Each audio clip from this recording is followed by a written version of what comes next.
Welcome to AIM on Air, the official podcast of the Association for Intelligent Information Management. Founded in 1944, AIM is dedicated to advancing the information management industry. We represent a vibrant global community of information leaders committed to driving exceptional business outcomes through information management fueled by technology like AI and automation. You can learn more at aiim.org. I'm AIM President and CEO Tori Miller-Liu. Very happy to speak with you all today, and I'm very happy to introduce our guest. He is a seasoned technology executive, currently serving as the Senior Vice President and General Manager of Global Services and Solutions at HP. And he brings a wealth of experience to his position. He's spent 23 years at Cisco prior to joining HP. And during his tenure at Cisco, he held various leadership roles, including VP of Sales for the Americas region. Known for his customer-first approach, I picked up on that from your LinkedIn profile. He is passionate about leveraging technology to solve real-world business challenges. Please welcome Jeremy Aston. Jeremy, welcome to AIM on Air. Oh, thank you, Tori. Great to be here, and really, really excited to have a chat with you. Yeah, I'm very excited as well. So let's dive right in because there's so much happening in our industry right now, and a lot of industry analysts have said that we're basically in a renaissance when it comes to information management and the future of work. So I'm really curious about what industry shifts you're seeing right now that are notable, and probably more importantly, what do you see happening over the next 2 to 3 years? Yeah, I mean, I think what's always been interesting, at least through my career in tech, is there's always been these kind of mega trends that were pushing the next bit of technology into consumable ways to use it and benefit from it. Going all the way back from the internet when I was first getting started in technology, and that being ready for purpose use across enterprises, all the way to where we are now on this precipice of AI. And then, but there's always been these major events, and the most recent one was obviously the pandemic that really pushed the need for technology even more so. And now you've come out of the pandemic, and we're really having to rethink how we work, where we work, tools given to us to work, and our relationship with technology. And then you have this just massive thing called AI sitting out there, and how is that really going to be harnessed, to benefit not only productivity for companies but the workers themselves. So there's a lot going on, and I think that's going to really shape what's going on for the next couple of years, is the relationship, of how you harness those capabilities into, real next world productivity, and I think worker fulfillment. Well, it's interesting that I like that phrase worker fulfillment because you touched on two trends that I feel like popular media would paint kind of as polar opposites. One is the hybrid work, remote work, which a lot of people argue created a better quality of life for a lot of the workforce, and Yep. created a lot of opportunities and uh, to hire outside regions, et cetera, and created kind of almost this global workforce. So that's sort of a positive way of looking at some of those trends. But then you also mentioned AI, and media, I think, does focus on how AI can replace workforce. So Right. how do you, when you talk about like worker fulfillment and workforce fulfillment, how do you kind of reconcile those two concepts? Yeah, I mean, there's no doubt in my mind that AI will replace, especially knowledge worker type of capabilities, that is really repetitive based, task oriented type of work. But with that being said, I think it's going to create a whole new set of capabilities that we are going to need people to be able to go after and do. So much like when the iPhone kind of came to be, from a consumer and an individual user base in a mobile world, back in the early 2010s, like we didn't even really know all the use cases and just how powerful that computing platform was going to be. I think we're on the same of the precipice now with edge computing, right? There's been a lot of work in the data centers and things like that, but now you're getting to the edge with PCs, with document workflow, with things like collaboration tools, like cameras and peripherals. I mean, so I think this is really going to change the dynamic. Now, a person's relationship with work, though, that is really starting to change, right? Because I'm in the early spring of 2020, and I'm suddenly told to go home and work from home. And my setup at home, for most people really wasn't that great, but I limped along. But I'm stuck there for 2 years, and I'm realizing actually this is pretty good. My company's giving me the tools. At least I need to get set up.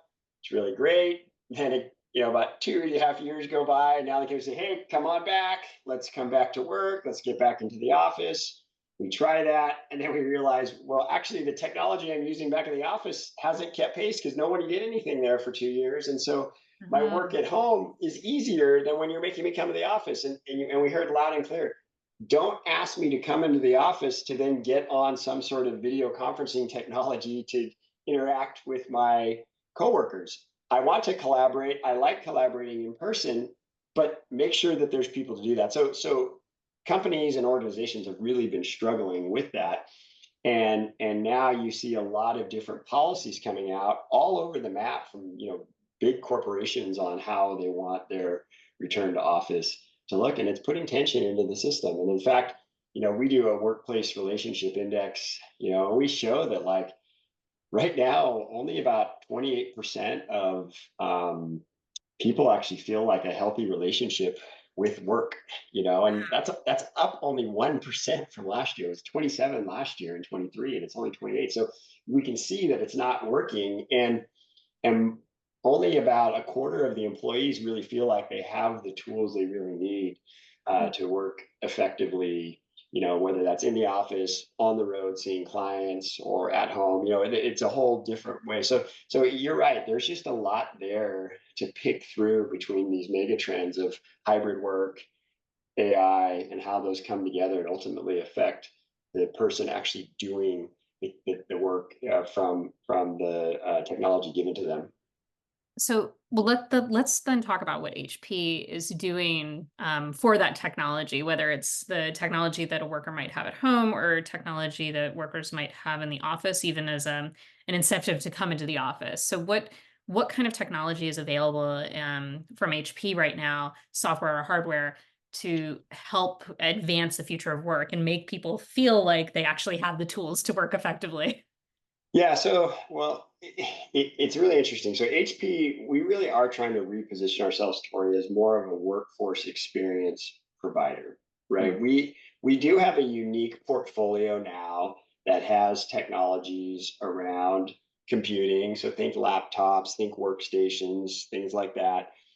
We have areas around document workflow. So think around like printing capabilities like that. And then with some recent acquisitions that we made, we also now really have some really compelling technology around collaboration. And and how do you bring all of those together in experiences? Because the technology itself is only one part of the thing. You need a really strong process to deploy and take care of that technology for your employees. But then more importantly, what we're seeing is you got to have a strong culture that can sustain whatever of those policies that you put in place. So it is that triangle, and the technology is just one piece of it. But HP feels uniquely positioned that we can provide those experiences in a unique way. And we know, like we talked about earlier, more people are using AI tools, right? I think we saw like a 28% jump of employees saying, I'm actually using AI tools, from last year. Now it's interesting, they're still mostly using it for things like, if I'm in a global workforce, like translating languages, right? Maybe I'm English is my second language, so I'm using it to that, or I'm using the Copilot use cases of meeting or PowerPoint summaries, things like that. Those are the traditional use cases that we're seeing right now. I'm just excited to see, okay, well, what are the next use cases that are really going to help employees go to that next level? And we also are seeing it's very generational too. Like 80+% of Gen Z are using AI in some cases in Wow. their workers, where only about a third of the baby boomers are. So you can see that it's a big generational gap as well. Well, and part of me wonders if that's also tied a little bit to risk mitigation and concern about liability. Because I'm going to make some generalizations, but if you're Gen Z, you might be early on in the workforce, and your use of AI to perhaps generate marketing content, for instance, the risk there is a lot less than a more senior executive using AI to assess their financial statements or something like Absolutely. that, Yes, right? I'm sure that plays a part in it for sure, and I think that what we want to make sure that we're doing is providing those capabilities and tools in a responsible way, in a secure way, so that the employers and the organizations feel good about the tools that they're deploying. Now, what we also are seeing though is this concept of employee productivity is ringing very hollow with today's workforce, and that's why we've Mhm. started to talk about like employee productivity is good for the company, right? I get more out of my Yeah. people, but it doesn't really push to, okay, do I feel good about the work I'm doing? Am I excited about the organization that I'm a part of, right? So that's the whole piece that we're talking about is like this fulfillment piece and a person's relationship with their work. And in fact, they're starting to look at things like digital experience as a way is what is a not a customer, sorry, what is an employee's interaction with the technology that they're given to do their work, and is it helping or is it creating friction? And there's a lot of studies on this story. Like two-thirds of employees will tell you that they have high digital friction, and that could be like, my printer doesn't work, or my passwords have gone um, out of use. All these things, and but only about half of the employees are actually um, calling the IT department to try to figure out this. So a lot of them are like suffering in silence. So how do we help them have these better experiences? How do we create telemetry that allows us to real time fix the things they need fixing, but without them feeling like, oh my God, Big Brother's watching me. So it's a fine line you're trying to walk in order to provide these experiences so that your employees feel, more fulfilled and feel like that work is a good, strong place for them to flourish, in their daily lives.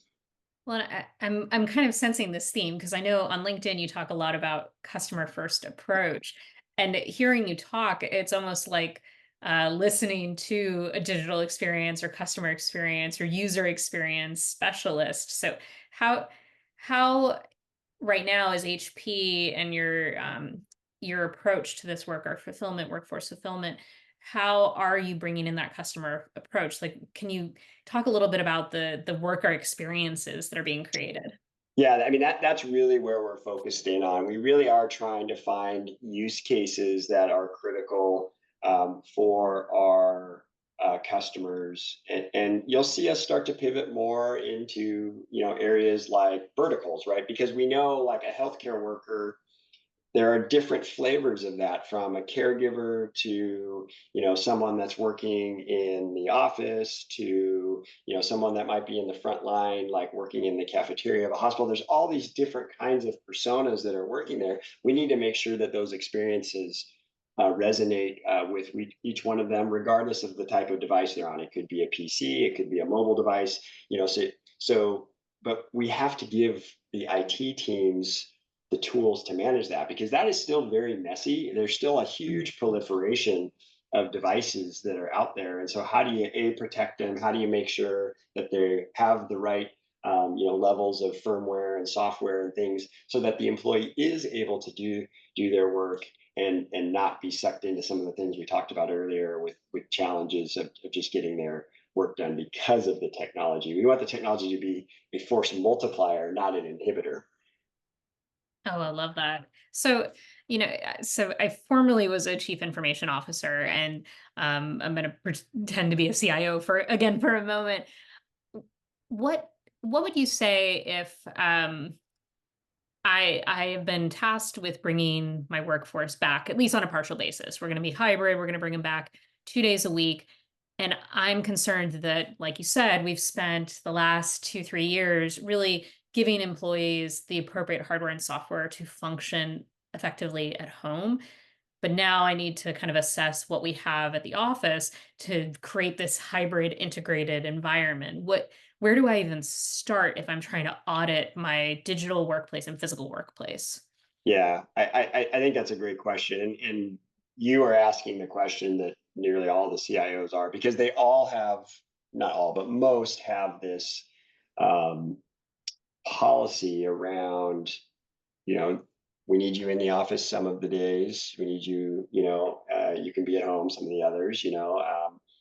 we talked about this a little bit earlier, but my daughter just started in the workforce. They have a 4-day in office policy, and she can work from home 1 day. And I mean, so how do we make sure that that experience is similarly fulfilling no matter where we are? Because if I'm in the office on Tuesday and Thursday, I'm at customers on Wednesday, and I'm working from home Monday and Friday, like, okay, well, I need to be able to get the right information securely and safely, be able to do my work, and then I need to be able, to shut down and move on. And so for a CIO, like I said, it really comes down to, hey, from the top down, what is the culture? Are we embracing this? Are we allowing the employees to work how they want, where they want, and even when they want, right? Because the other thing that I've seen too is, like, if you're very heavy-handed on your policies with your employees, you then really start to hurt, certain groups, right? And Mhm. I'll talk it like caregivers, right? And right or wrong, that disproportionately falls on women, right? Because they be taking care of children, or maybe an elderly parent, or things like that.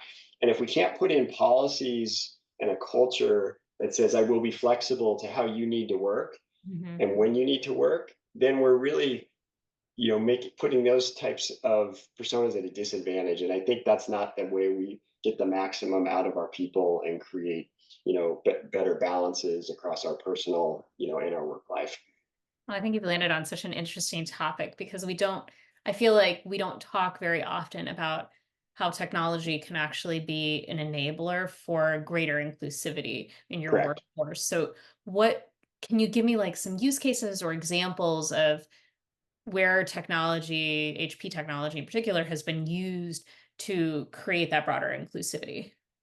Well, I mean, obviously the base technology works great for many um, types of personas and different types of, working profiles. But I also think about the work that we try to do with, underserved communities where they maybe don't have the access to technology, Mm. whether that be, environments or countries where access to, broadband or access to actual technologies. HP is really trying to make a push to make more connectivity at that in schools, because when we have more people coming together online, we get, better shared, ideas. And I'm confident that that we as the human race will kind of get out of the bad side of all of that, and some of the things that happen sometimes when you get a lot of people online, but the greatness that comes out of the ideas that we share. And whether that comes from somebody, like you or I sitting in the US, or it comes out of somebody sitting in Africa or Eastern Europe or things like that, that's what we want to do. So HP is really pushing that to make sure that we have accessibility of technology, like I said, whether it be end user devices, whether it be collaboration capabilities, so that we get more people sharing ideas and being able to be a part of this global workforce. Oh, what a worthwhile effort. That's wonderful to hear about.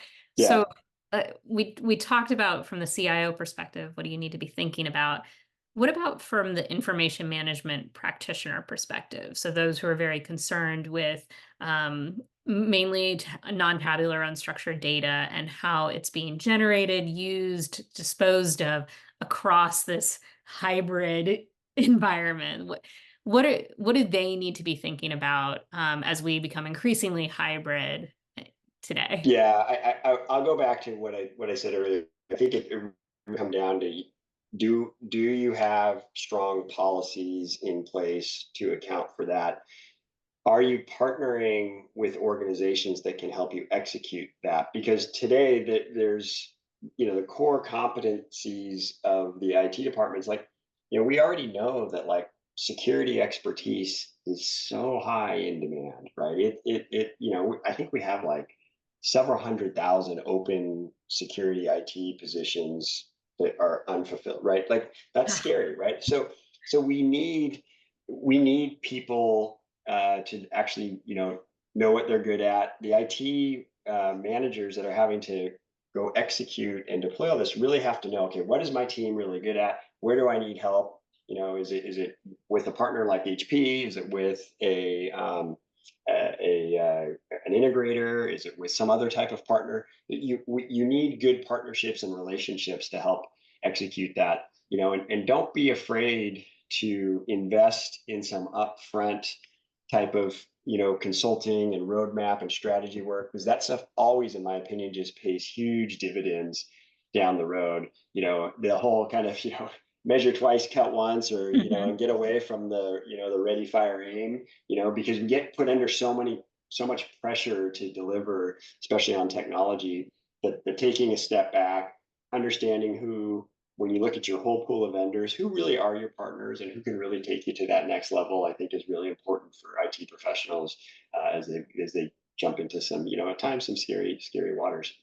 Oh, that's great. So it sounds like make sure you know about security and make sure you're really good at assessing existing skill sets and also building partnerships as kind of Yes. fundamental, whether you're in IT or information management, all good skill sets to have. Yes. So, let me loop back around to projects. You've already named a couple really exciting things that HP is working on, but what about you and your team? Is there a project in particular that you've worked on recently that you're really excited about?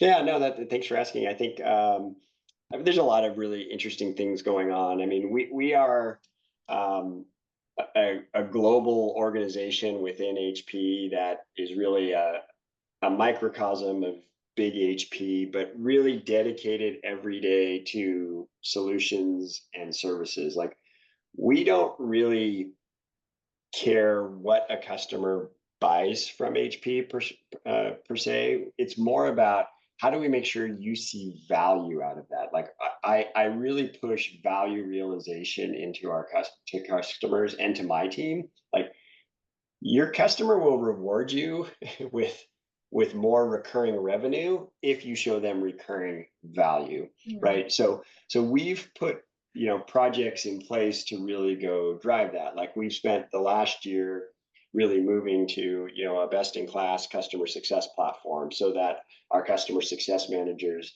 can really on almost a moment's notice look in, understand the utilization and the adoption that a customer is leveraging for a said solution.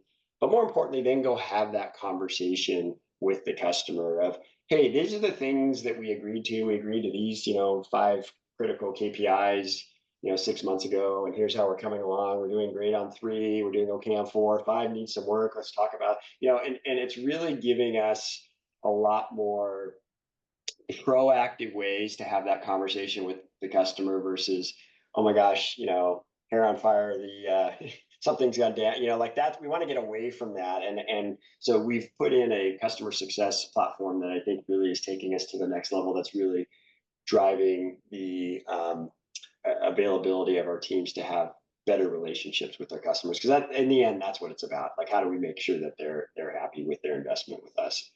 Okay, I have to ask though, does your customer success platform have AI capabilities? Yes, it does. And it's getting Wow. more, Yeah. on it, um, it has, it's got, AI, it's got machine learning, it's got those capabilities, but it will continue to get more robust. And I think, the telemetry that customer environments tell us is a huge way that we are able to tell how the customer is using the technology, what are the benefits they're going to see, because usage and adoption is really important. That's why the Mhm. customer invested in it. They had a special use case that they had. There were certain metrics they had to hit. Sometimes it's a productivity or an operational metric, sometimes it's a financial metric, but we want to make sure that we're delivering on that to them, and that's a big focus of our team. And I feel like, I mean, HP admittedly has perhaps more resources than your average small or mid-sized business, but I really love that approach of from the outset with any new hardware, software, you're measuring customer success and the value that's been earned or incurred, right? So Yes. I feel like there's some lessons learned, even if you're a CIO at a small or mid-sized business, to come up with what are those KPIs? How do I measure it? How do I look at usage and adoption? Yeah, and it goes to your question earlier. Like, the metrics piece is really critical. Like, I need to know what good looks like and what does success mean, right? And it's okay if maybe necessarily we didn't hit all 5, for instance, of this one.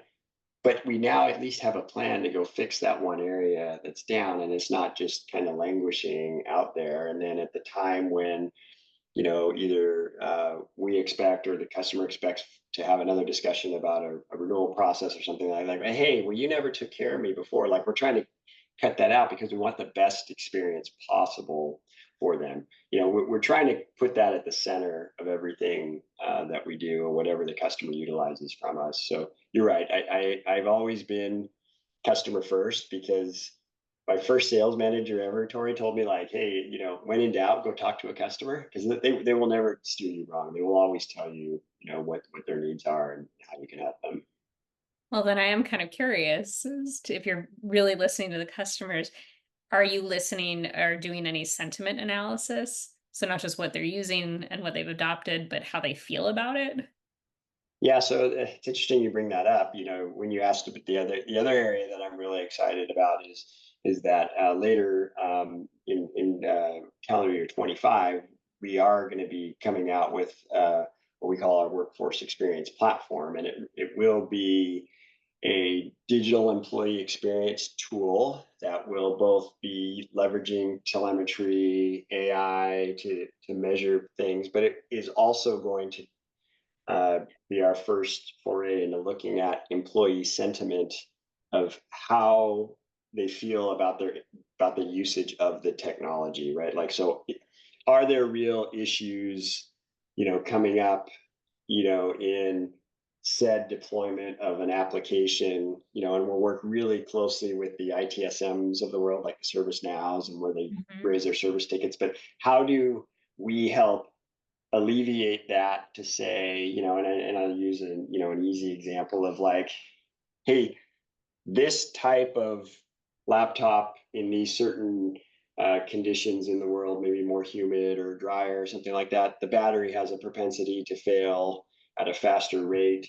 Hey, we know that, so we're going to proactively put extra batteries in this customer's depot ready to go. So in case, so, like, it's really proactive, so that they Right. know how to do that. And those are examples of how we want to drive better, because that'll raise the sentiment of the employee, because if they're not down for 4 hours because their battery's not working or some Yeah, application's not yeah. working, that sentiment should be much happier. Like, yes, the tools I'm getting provided, the first call to resolution is much better than what I'm used to.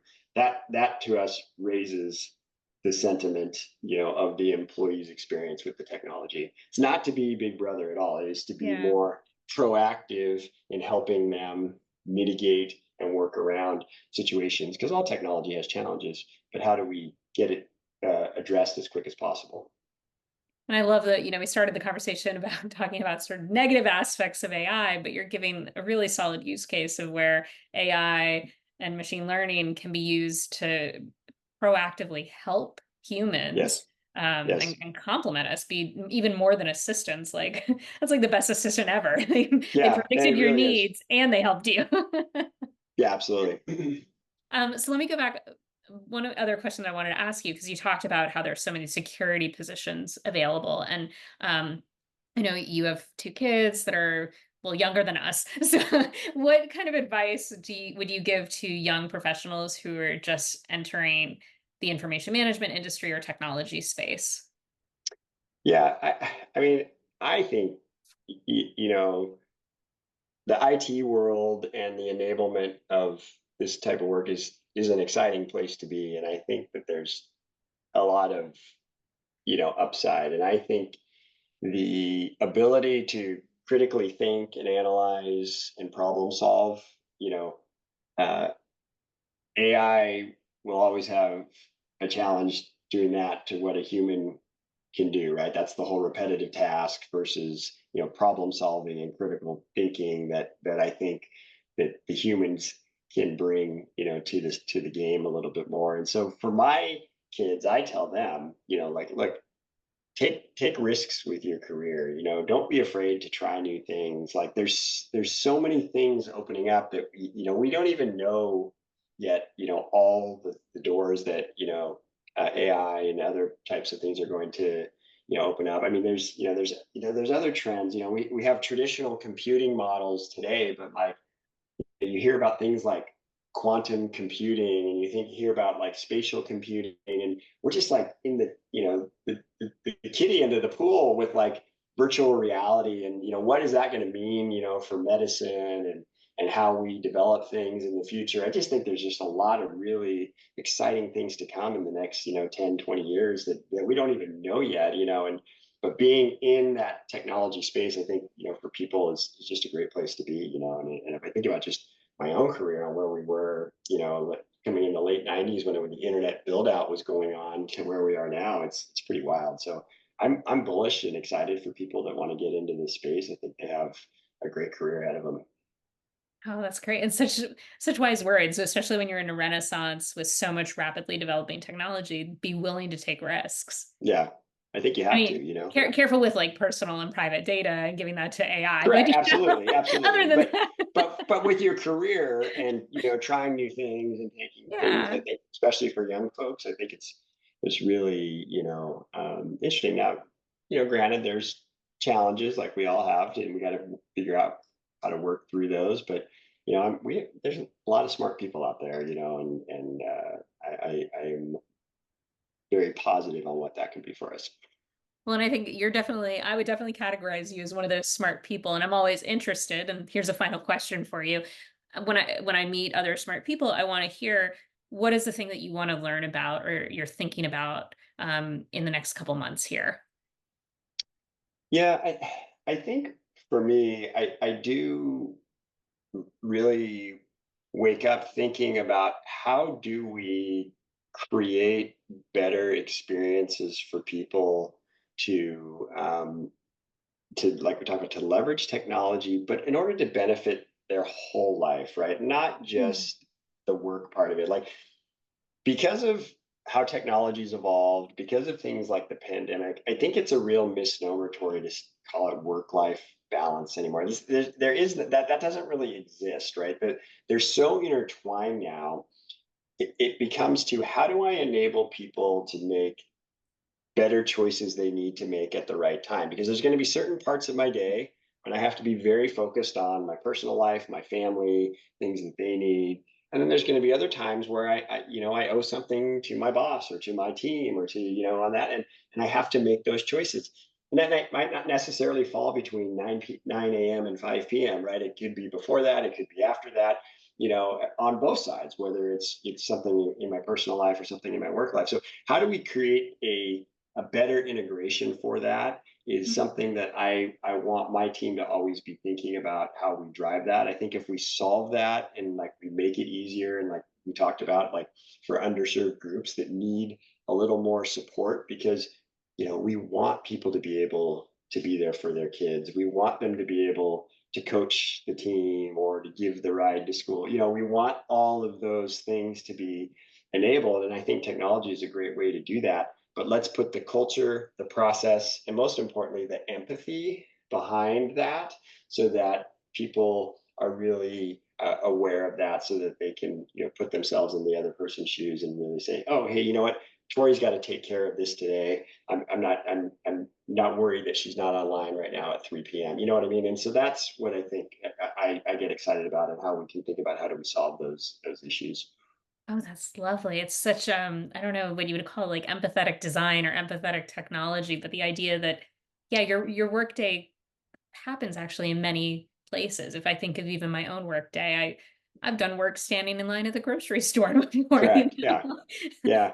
I don't know if I came up with it, but it's a term that I kind of pushed together, empathy and grit. And I kind of called this empathetic grit, because it's like, I need to be able to put myself in the other person's shoes. I need to be able to um, have that empathy, but then I also have to kind of like dust myself off when I get knocked down or if something's hard. I've got to push through it, and more leaders are recognizing that. But it's funny that if you pull leaders on empathy, like 90% of them say, yeah, it's important. I've got to do it, but only about 45%, Tori, actually feel that they are confident in being empathetic. And it's a huge divide between males and females. Women in general feel much more capable of being able to exude those capabilities. So it's going to be interesting over how leadership and the ability of, people centric, over the next few years versus very task oriented type of manager. What do you have, and are they empathetic to the needs of their teams? I think that's going to be a really interesting course case study as we go through the next few years in our work lives.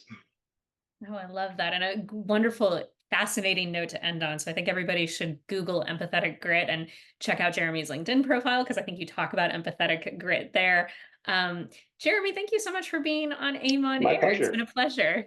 Yes, thank you. Thanks for having me, Tori. I appreciate the work that you do, and very nice to spend some time with you today. Thank you.